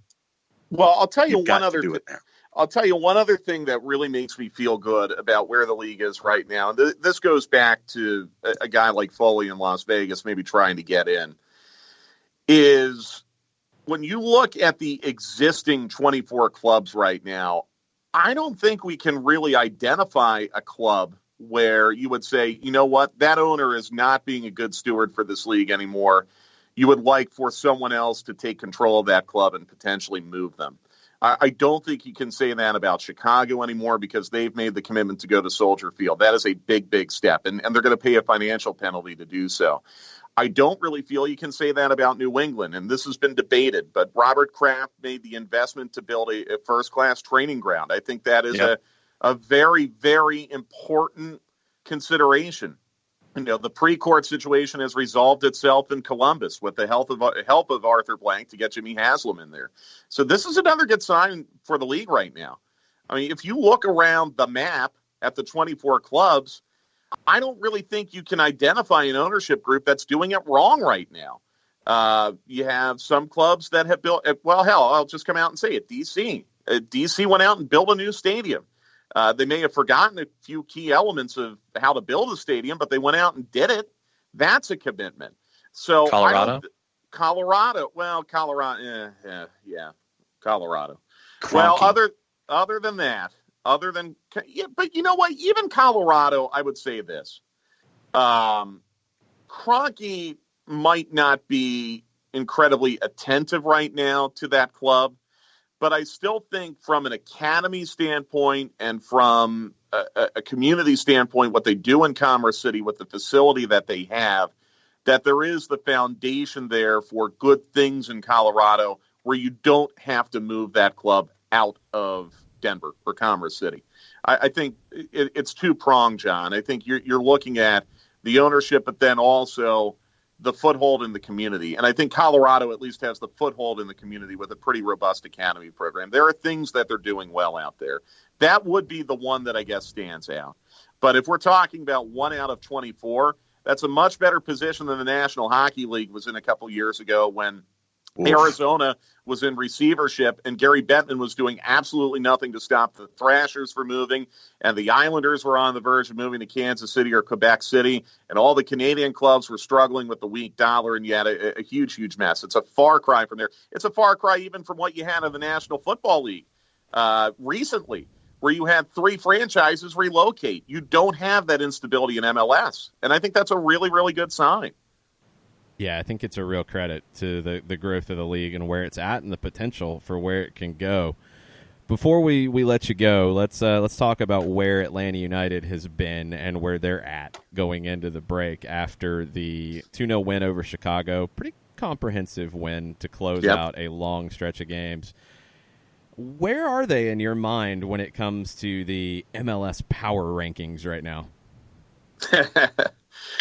By the way, I don't have a huge problem with Red Bulls being over them in the power rankings that Doyle put out because Red Bulls did beat them head to head. I don't have a major problem with that. I know a lot of people have been really upset. I'm not as upset. I think right now you have LAFC, which is clearly the number 1 team in the league, right? You have a great team and then a handful of good teams. LAFC is the great team. I think Atlanta United is solidly in that handful of good teams. I would say Atlanta, New York City, maybe Seattle starting to slide a little bit. I still have Portland in that group, even though they lost to LAFC. I think you probably have to put Red Bulls in there right now because they're hot. And maybe Philadelphia.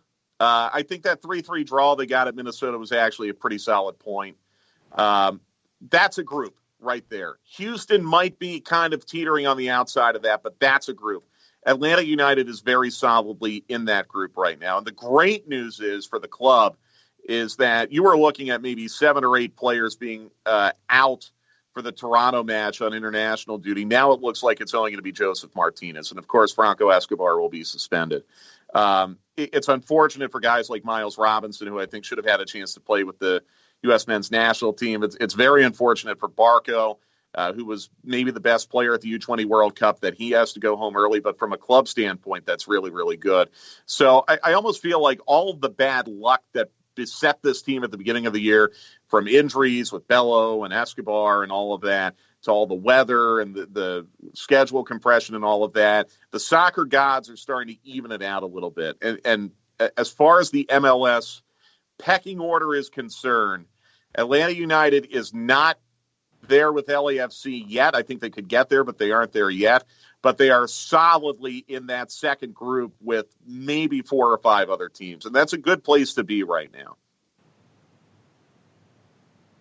Then you look at Red Bulls, and this is theirs, not ours. Their current run is LAFC, Philadelphia, Red Bulls, NYCFC, Seattle, Atlanta. That's their top 6. Mm-hmm. NYC should absolutely be there. They've only lost once this year. I know they have a ton of draws, but they've only lost once. NYC, I think, also has played a kind of stunning lack of matches, haven't they? Aren't they at, 13 matches played on the year? So I guess that will sort itself out. But I feel totally fine with New York City being there. I think they've been one of the pleasant surprises. I think Portland's got to be up there, guys. And again, acknowledging they lost 3-2 on Saturday in a very fun match to LAFC, that Portland's recent form has been really good, and they have a ton of home matches coming up. So, I know there's been, again, a lot of discussion about what MLS Digital put out yesterday. I don't really strongly object to anything. I think that's fair to put Red Bulls over Atlanta United right now because they beat them with 10 men. It was at Red Bull. It was a weird match, but they beat them with 10 men. Until Atlanta United does something potentially on July the 7th to change that narrative, I have no objection with Red Bulls being over Atlanta right now. How excited are you about heading to Charleston? I'm pumped. We got our hotel confirmation yesterday, so there's a really good restaurant in Mount Pleasant near that hotel that I hope we get to check out. I am really excited. I feel like this is becoming an annual tradition now to see the Battery, but a chance to go down there. And I really hope we get a lot of the 17s who I know are big down in that Savannah area, in that Brunswick area, maybe listening to us right now on ESPN Coastal. Fans who live in Augusta, Georgia, fans that live in the low country of South Carolina. I think it's going to be a really cool opportunity for people down there who I know love this Atlanta United club and just don't get a chance to come to Mercedes-Benz Stadium a whole lot to see the Stripes in person on Tuesday. I think you're going to have some first-team players play, because I was trying to think about a lineup today with the constraints of only being able to dress 5 international players. I think just because of roster math, you're going to have some first-team players play. So it's very exciting, and I just hope for good weather, no lightning or any of that nonsense, and a really, really good match on Tuesday. Yeah, looking forward to it. I think the lineup will be very interesting, and that'll be one of the main topics as we get closer and closer to it. Mike, thanks for the time. We'll be doing some stoppage time later today, 2 o'clock on the 92.9 The Game Facebook page, and then you're going to be able to join us tonight over at Eventide. I'm sure going to try. Yeah, I'm looking forward to that as well. All right. We'll be talking to you later on. Thanks, Mike. All right, guys. See ya. Taking a quick break. We'll be right back with more of your questions after this. Today's show is presented by Appolinsky & Associates, personal injury lawyers with over 30 years of experience, supporters of Atlanta United, Faction, and Inter-Atlanta Youth Football Club. If you've been hurt in a wreck, contact Steve today at steve@aa-legal.com or call in 24/7 at 404-377-9191. The initial consultation is free. A ranger station. I'd like to report a bear hug. Okay. I put out my campfire and Smokey Bear hugged me. So you drowned the fire, you stirred it, drowned it again, and felt that it was cold? Uh-huh. Yep, he's just letting you know you did good. Bear hug from Smokey Bear. Status update. I'm gonna let you go now. There are many ways to start a fire, but one sure way to put it out. Learn how you can do your part at SmokeyBear.com. Sponsored by the U.S. Forest Service Ad Council and your state forester. We know that every driver is different, and a one-size policy does not fit all. That's why Country Financial offers a variety of discounts, so you get the coverage you need and the savings you deserve. From good driver to good student, multi-policy to multi-car, we've got a discount to suit every driver. Call Jason Wright at 678-568-6871 today to see what you could save. On Facebook at Jason Wright Agency or by phone at 678-568-6871. Discounts vary by state. Policies issued by Country Mutual Insurance Company, Country Preferred Insurance Company, or Country Casualty Insurance Company, Bloomington, Illinois. Every hiring manager knows that a company is only as good as the people it's made from. So where do you find the best people? That may surprise you.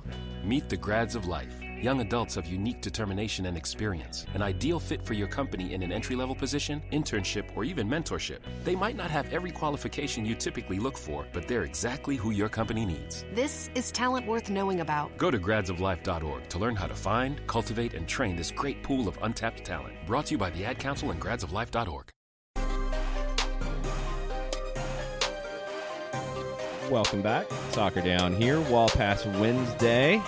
We have a few questions and comments in the WPW hashtag timeline over on Twitter. Yeah. We have. They use the full Wall Pass Wednesday. You have to use the full thing. I was yes. making a joke. Yes. John Roper asks, with Argentina out of the U20 World Cup, is Barco back in time to be on the bench for Open Cup? I mean, it's possible. I don't know if you're going to rush him back after the tournament, after the disappointment. There's just no way to know. You know, I mean, all the guys are away until Friday. So it's just going to depend on – I honestly think that Tuesday will, one, depend on your roster construction because you can only have 5 internationals. 2, I think it will depend on which first-team players – want to play in it and which ones need more time off, and that will determine your lineup. But I think it will, or at least I think the potential is there for more first choice players than we've seen in the 4th round matches in the past. I think there's definitely potential for that to continue building philosophy and style, but there are some limitations to it with a guy like Barco coming off of travel, coming off of a very intense experience playing for the U20s. Is he going to be ready to go on Tuesday? It's possible. He could. But with only 5 internationals, it's a little trickier to have them to be on the bench as opposed to being in starting roles. So we will see. And I also wonder if there's anybody that De Boer has seen with the 2s that he would like to see mixed in with more first-team players. Because you can call up players who are on Atlanta United 2 contracts on a short-term contract for this. So if he wants to see a Jackson Conway, for example, or potentially a Guillermo Benitez or Wesley Dacus. Now, you cannot call up academy players who are not on USL contracts. So you can't see Will Vent here. You can't see a player like that. Keep that in mind. They are very different things, but players who are on USL contracts, you could bring them up for this match if you wanted to, if there's a player that De Boer would like to take a longer look at in a match. Michael Head, repeat question from yesterday, submitted late. Will Nashville and Miami both be in the East? Will one current East team move to the West to balance out the conferences like Chicago? And then, if not, how in the world will the 2020 schedule work within 34 matches? Who knows? And I don't know if 34 is guaranteed. My guess is they would both be in the East and Chicago would go to the West. That's my gut feeling about it, but I don't have anything to base that on because I'm starting to wonder what the schedule is going to go to because of expansion, because of this potentially expanded Leagues Cup that will be a thing, potentially expanding MLS participation in the Open Cup. How many games are you going to add on Are you going to be able to add on? I think they're going to need to add more games in a league schedule, but they're also adding in other competitive games, and how are you going to balance it? Those are the questions that I have as you start to look ahead to this growth, and these are the things that you have to sit down and figure out from a strategic standpoint. Thad Dooley at TD the CB. You're the frosted orange. Sorry, front office. You're the FO. What position do you look to upgrade in the summer transfer window? What first teamer do you look to trade or sell? Man, I don't know if there is anybody that you are looking to trade or sell. I don't think there's anybody that you're like, man, I've got to move this player. I don't think that exists. Is there anybody who, I think there's a few that you would not trade or sell. I think there's a lot you wouldn't trade. I don't know if there's anybody that you 100% would not sell. There's some that the offer would have to be the most ridiculous offer in the history of sport, like Joseph or like Pitti or Barco right now. I think it would have to be a really ridiculous offer. Could that happen? 3 O's worth of stupid. Yes. I mean, could it happen? Sure, anything can happen. But is it likely? No. I don't think there's anybody that you are looking to trade. So that's where I'm at with it. What would you be looking to upgrade?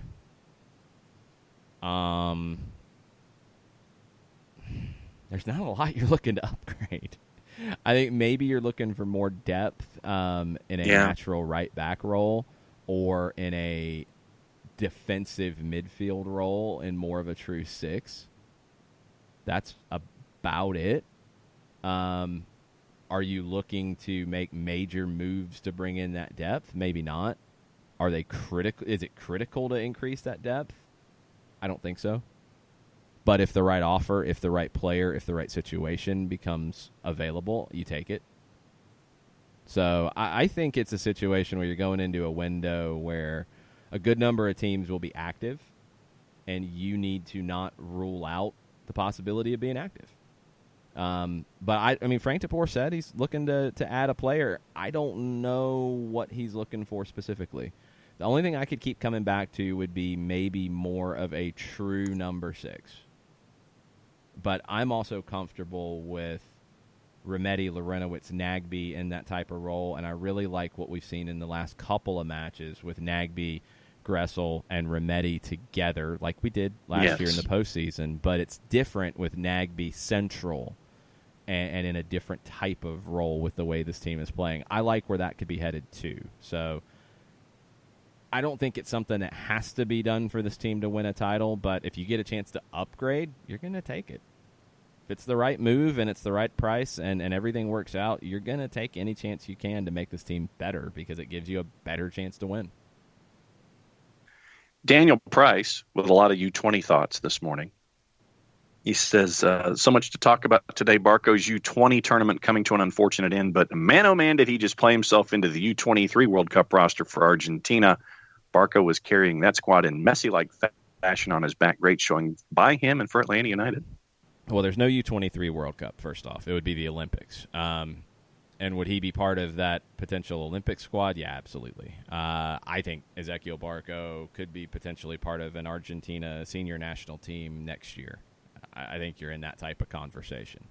So he stood up. He took responsibility with this team and led them as far as he possibly could. Great performance from him, and it just continues to show the growth that we've seen out of Barco this season in Atlanta. I think he's a completely different player than he was last year when people were saying that he was not contributing. I disagree. I think he was, but he is contributing at a completely different overall level in 2019.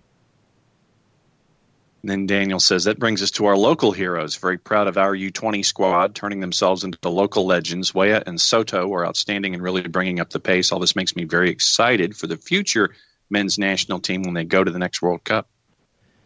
Yeah, I thought Soto was excellent. I thought Weah still has some inconsistency, but he hasn't been playing at the club level very much. I really like the midfield. I just like that this team was able to keep their heads and deal with some difficult situations against a very talented opponent. So I like where Atlanta United, or I like where the US U20, are right now. I really do. The overall pool is deeper than it's ever been. You still don't have that game changer. You don't have a Barco-like player in the US U20 pool.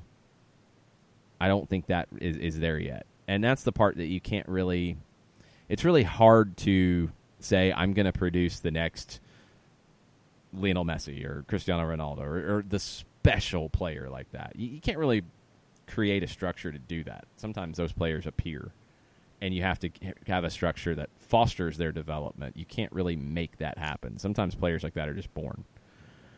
But the overall level of talent is better than it's ever been, and it's at a professional level earlier than it's ever been. Those things will help the US U20s going forward. I don't judge it like in the tournament. Yes, you got to find ways to win. You got to find ways to advance. But overall, the U20 program is about getting players to the senior team level, and you want to get them that experience in these types of situations because it'll help them when they're in a World Cup qualifier in Trinidad, and all they need is a draw to get to the World Cup. Wow, that reminder went right in my head. And so then Daniel also says, so if the U20s make it to the finals, a party/barbecue at Office HD is what Daniel is requesting so he can watch me attempt to make steak. Yeah, I'm bringing takeout. As you should. After hearing you talk about cooking steak, yeah, I'm bringing takeout. As you should, sir. Michael Head. Why does MLS allow teams to play during the international breaks? Makes the league look Bush League in quotation marks. If the league allows, I respect that Atlanta United does not play, but does that hurt in the long run with more schedule congestion? It creates more schedule congestion, that's for sure. I don't think it makes it look Bush League because the alternative would be to shut down for a full month. That's really tough. The calendar that MLS plays, you're going to have these issues, except for 2022 with the World Cup after the MLS season, but in the middle of everybody else's season. So they'll have this problem. It'll be fun. It's just a necessary evil to it. I don't love it. I don't know what else you can do, to be honest, unless you're going to take a summer break. And if you do, you do. It would change the way things kind of play out. I mean, you would be looking at, and throw Open Cup out of it for now. That's a whole different conversation when you talk about a summer break. But you would be looking at kind of like what the Bundesliga does with their winter break. I mean, they take off, 6 weeks? Is that right? I mean, it's at least 4. I think mid-December through like the end of January is what they take off. That's a long segment, and when you talk about the media cycles and staying in the public eye and things like that, is MLS ready for that? Is it ready to in the summer take that off? Yeah, it looks like they took 15 through 18 December, resuming action 12 January. Okay, so it's a month. I think they've shortened it a little bit. Are you ready to do that on a regular basis? So what you would need to do if that's the case to completely avoid all of this would be MLS would take off last weekend, and then they would come back July 14th. It'd be 6 weeks because the final of the Gold Cup and Copa America is July 7. So come back July 14th, and you're taking all of that time off. You're going to have a very compressed schedule in the current calendar that you have this year, which would almost be untenable. I mean, you almost couldn't do it. I don't know. I don't know what's better or worse at this point. I think it's just something that you have to deal with. I think you have to minimize it. Maybe you could have taken one more weekend before starting playback. Maybe you could have started maybe you could have taken a full month here, and that would have worked. I think Atlanta's is actually as good as you can get, where you played on June 1st, and you're not starting back until June 26th. You have some teams that are starting back June 22nd, 23rd. I think the 25 days is about as good as you can pull off and make it realistic. I don't know. I don't think there's a perfect answer, though. Yeah, and looking at that was so it looks like it's like 3 weeks to a month for the Bundesliga break, if my math is right. So I mean, they're still hanging in there at that month-ish kind of a break. Jeremy York and the folks at Impact. Hashtag Wildpass Wednesday. Good morning, guys. We saw Shea play the wing to counter an opponent's attacking style. What other, quote, out of position, end quote, moves could we see from the Five Stripes this season? Shea's not out of position on the wing. That would probably be as much of his primary position as playing left back. So we really get hung up on out of position a lot. I think it's something that you have to let go. I truly do. I think it's becoming just a red herring at this point. You know, look at, was Javier Mascherano out of position playing as a center back? It worked pretty well for Barcelona and also became something that Argentina did. I don't know if you'd call that out of position.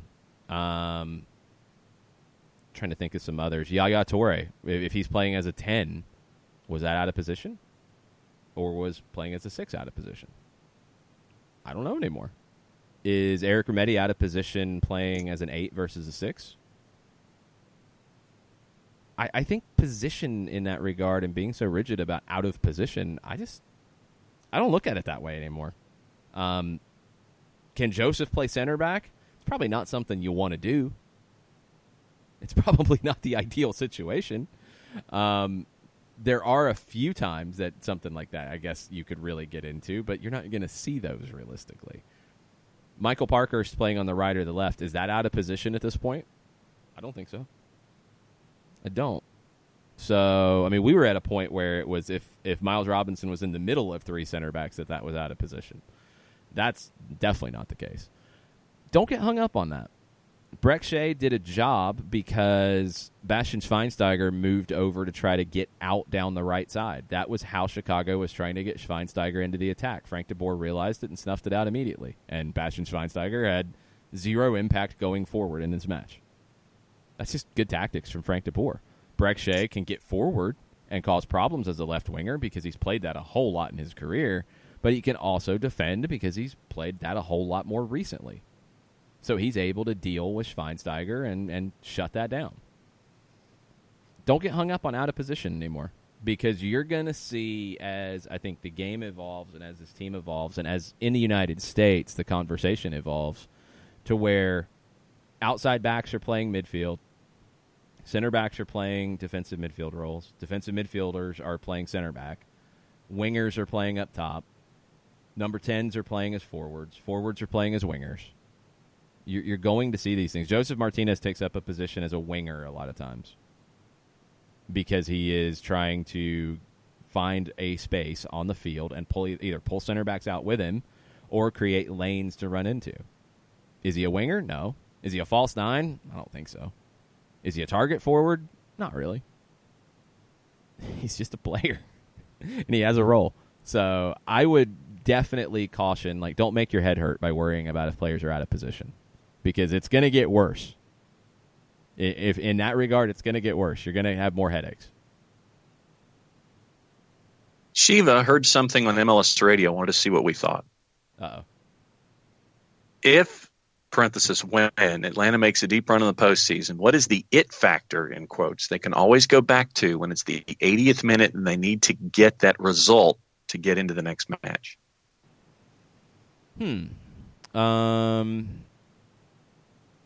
Individual talent. I think it's Pitti, it's Barco creating something. Because at that point, if you need to get back into the match, it's not just Joseph. Although I think Joseph can create things as well. And I think we're seeing far more of that than we ever have. But I think it's your individual attacking talent. That is what you always have in the bank. And that is what you always have that you can rely on to get back into a game. So it's not just one player. It's not just one thing. I think it is Barco on the dribble. I think it's Pitti with a moment of magic. I think it's Joseph doing what Joseph does. Potentially Tito with his speed. It's individual attacking talent. That's the it factor for Atlanta. And the discussion that we got into with Mike about Vegas. Train says, so are we going to ignore the lights bid, which should win out the soccer-specific stadium builder NFL? No. Stop. Trains, don't do that, because we talked about the lights bid. We talked about Cashman Field. Nobody's ignoring the lights bid.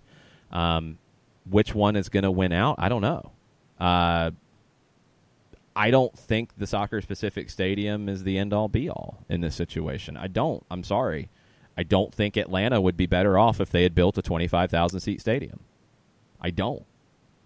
If Atlanta had done what they had originally planned on doing when the original bid happened in 2008 to come in around the time the Cascadia teams did and Montreal did, the plan was to build a 20 to 25,000 seat stadium somewhere in the northern suburbs. Would Atlanta United be what it is if they played in Johns Creek? Nope.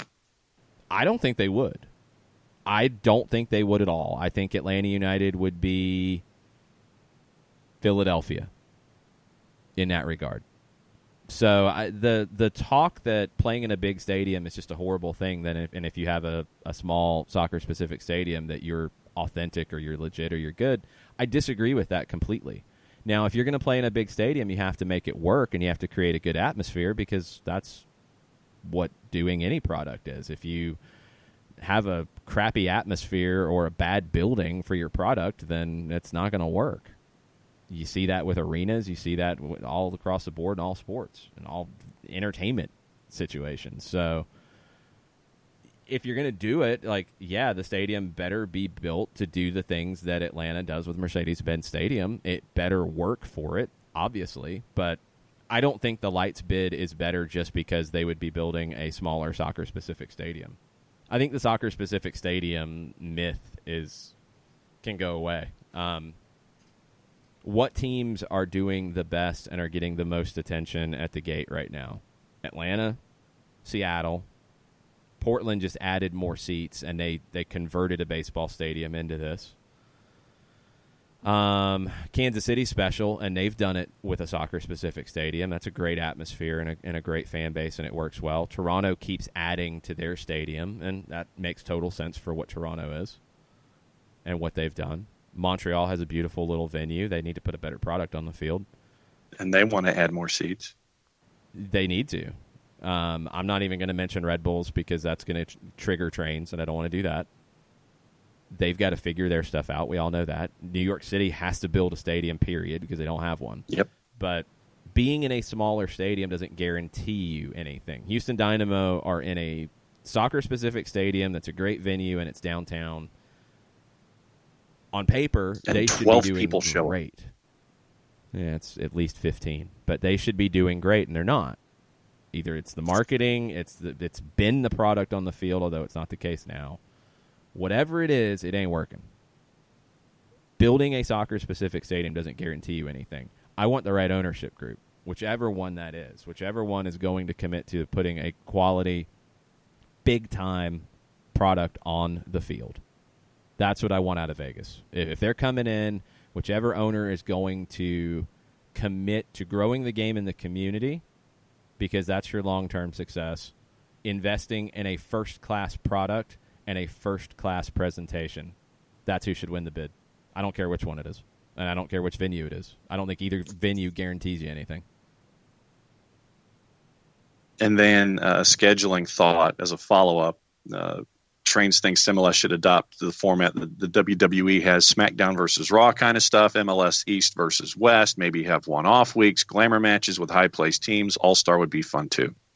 Yeah, that's where Mike's at, is East versus West in a league format. So essentially you're creating two leagues in a lot of ways, but do it whether it's the crossover stuff that you see with WWE, the interleague games that you see with baseball.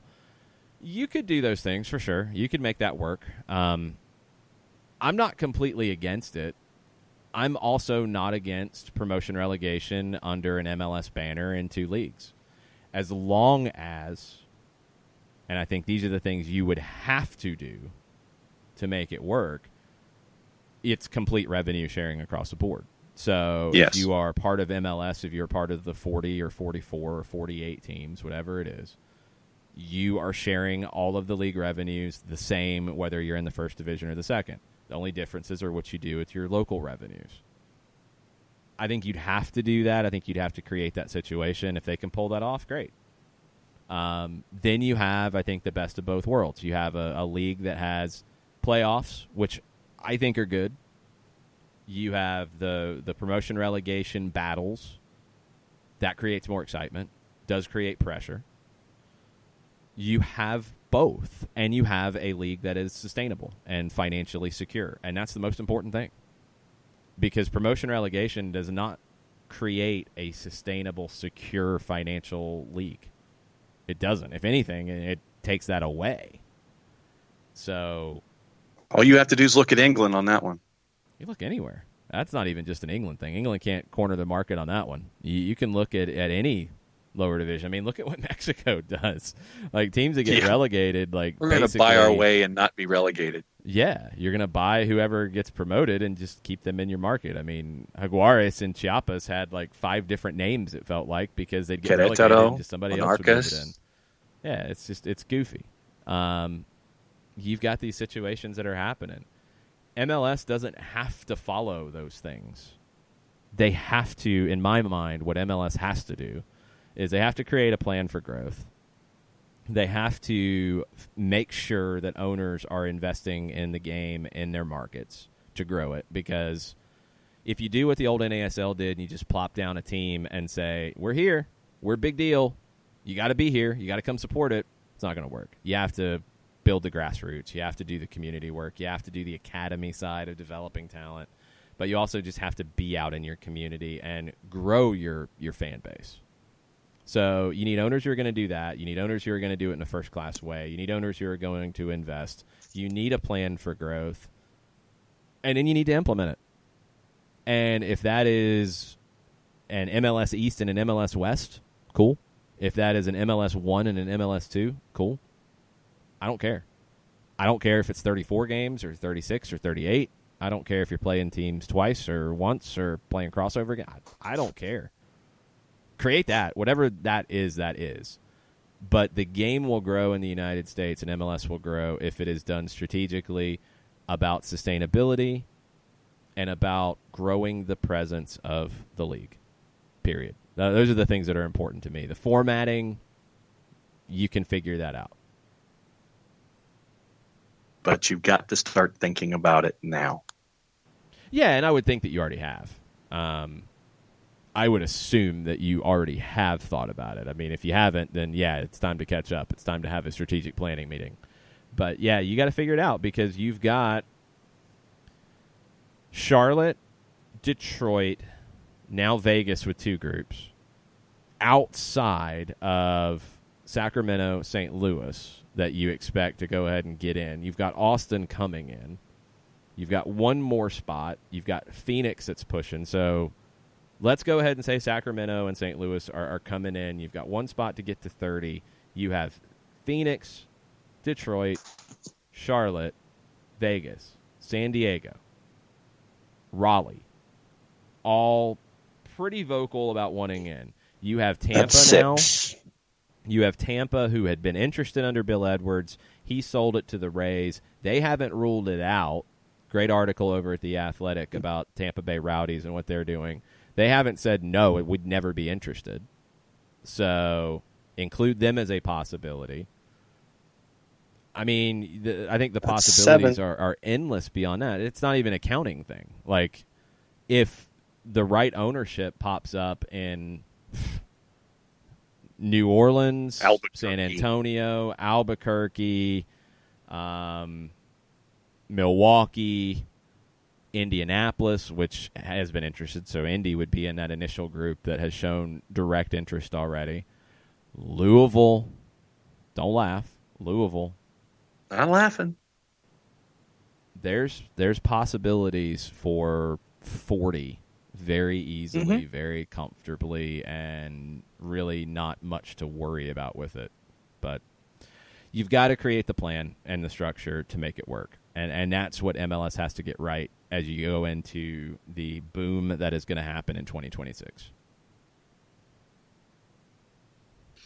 And that's for us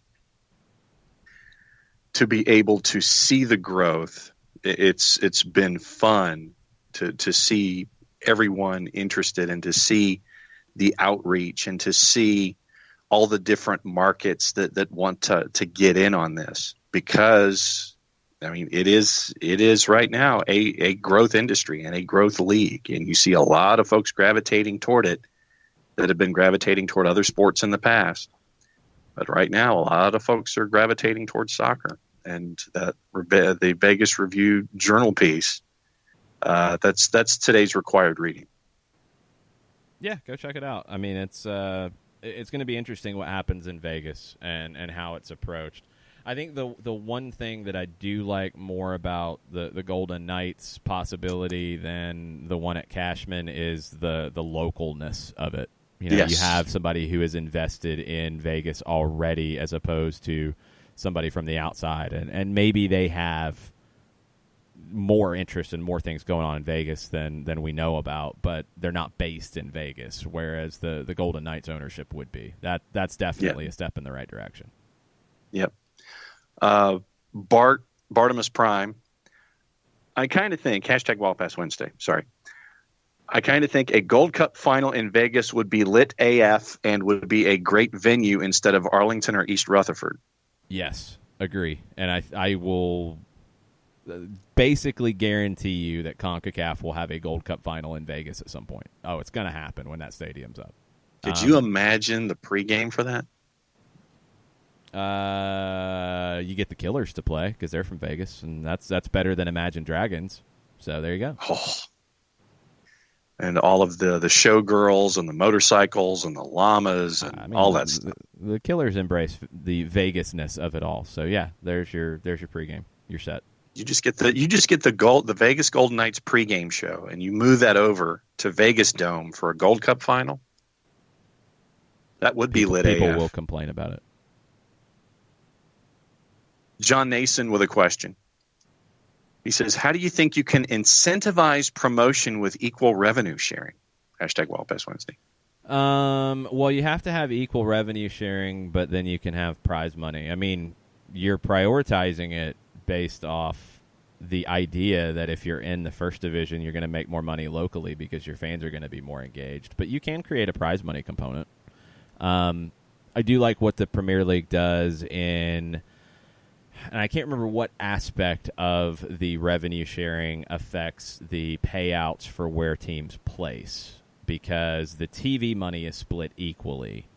Yes, and there's 84 other things million that are each. split equally, but there is a difference in where you finish in the table as to how much money you bring in. So it's like if you £2 million each. Yeah, stock. but I'm not. What I'm saying is I don't know what bucket is being split in that regard. So if you create a system like that you're sharing TV money, you're sharing league sponsorship money, you're sharing whatever, but there is a bucket that you are splitting that it's an extra million or an extra 500,000 or whatever money you're working with for the next higher place.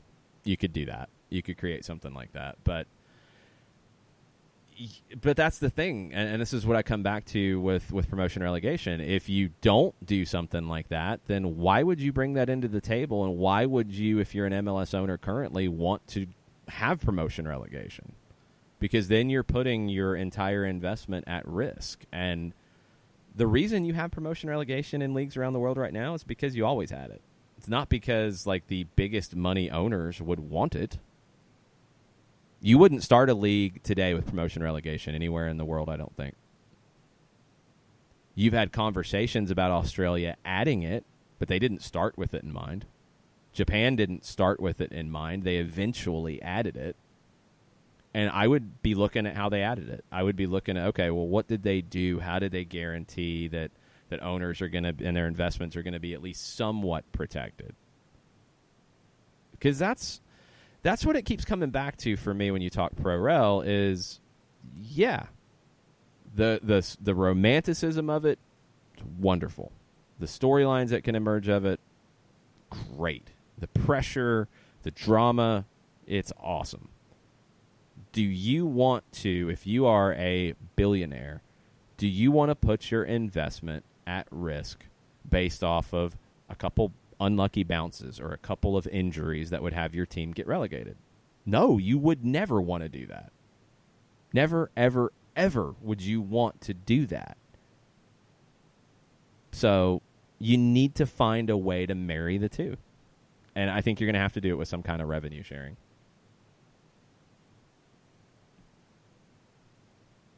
And I think we are officially caught up on the Twitter, sir. Cool. Well, we've got enough talking to do the rest of the day. So we are actually going to call it at close to 11 o'clock today. Stoppage time, 2 o'clock over at facebook.com/929thegame. Then at 7 o'clock, we will be live back here on the SDH app and on soccerdownhere.net and on Spreaker for our special show tonight over at the ATL Champions League kickoff party for Soccer in the Streets. Raffling off all kinds of stuff. It's a fundraising night for Metro Atlanta soccer programs that Soccer in the Streets organizes around the city for at-risk kids, for disadvantaged kids, to introduce the game and to use the game to teach skills that are going to prepare kids and teenagers to be successful, self-sufficient young adults. It's a great organization, great programs. It'll be a fun night tonight. If you can come join us at Eventide Brewing over in Grant Park, please do so. Bring some cash for the kids because, it's for the kids. Hashtag for the kids. And if you can't come out, then you can listen on the app, on the website, on Spreaker, and you can, like we did last time when we did this over at Reraw, you can buy raffle tickets remotely, and we will have that set up for you as well. So listen if you can't join us. Come out and join us if you can. The event starts at 6 o'clock. We'll start broadcasting at 7 o'clock. And until then, mucha plata, y'all. Mucha plata.